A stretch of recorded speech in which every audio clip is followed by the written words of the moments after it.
All right, do-it-yourself anything seems to be the latest trend. Plumbing, lotion, candles, you name it, but sunscreen is joining the ranks. But with these high temperatures, if it's not done just right, you can find yourself in a little bit of trouble. Our digital producer, Deborah Tuff, has been looking into this for us today. Deborah, what'd you find out? The reason, if you don't have enough SPF, it can expose your skin to harmful sun rays, which can cause cancer. So let's take a look at some pins for the do-it-yourself sunscreen. Look at this. DIY sunscreen from scratch mommy. Some ingredients calls for beeswax, others call for essential oils, but the head of dermatology at the University of Kansas Hospital says one ingredient is vital, and he says if you don't have this ingredient, you might as well not make it at all.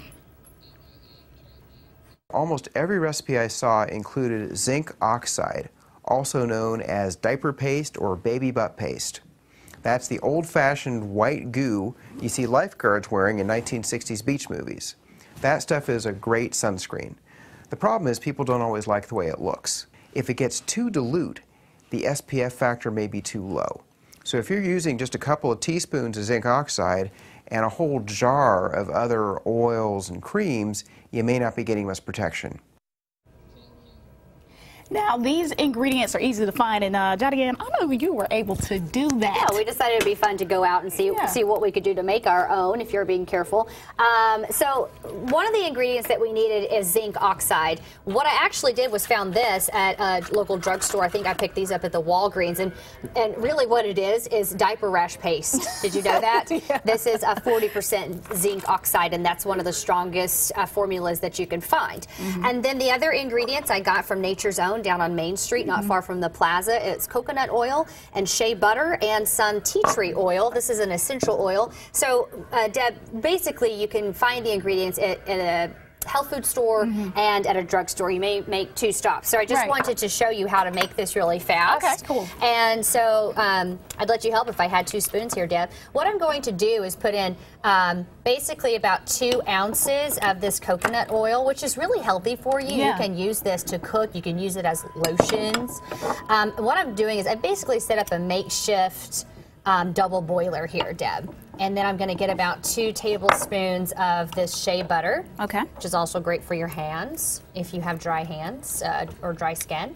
And you would need to give this a minute to just sort of create a little paste. And with this hot water in here, this will come down to a little paste. And then what you would do is just add 1 ounce of the zinc oxide. And these little packets actually came in 1 ounce packets.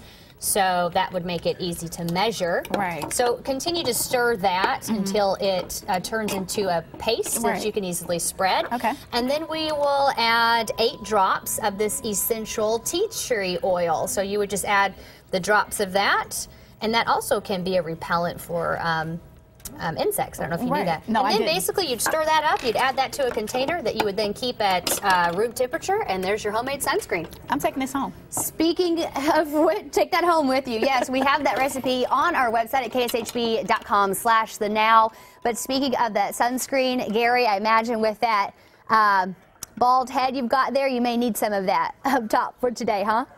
Maybe just, now the zinc oxide is called baby butt paste. Is that really what he called it?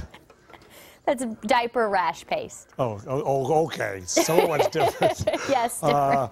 I think I'll just go buy some at the store, all right? But I'll test it out if you want to mix that up, okay?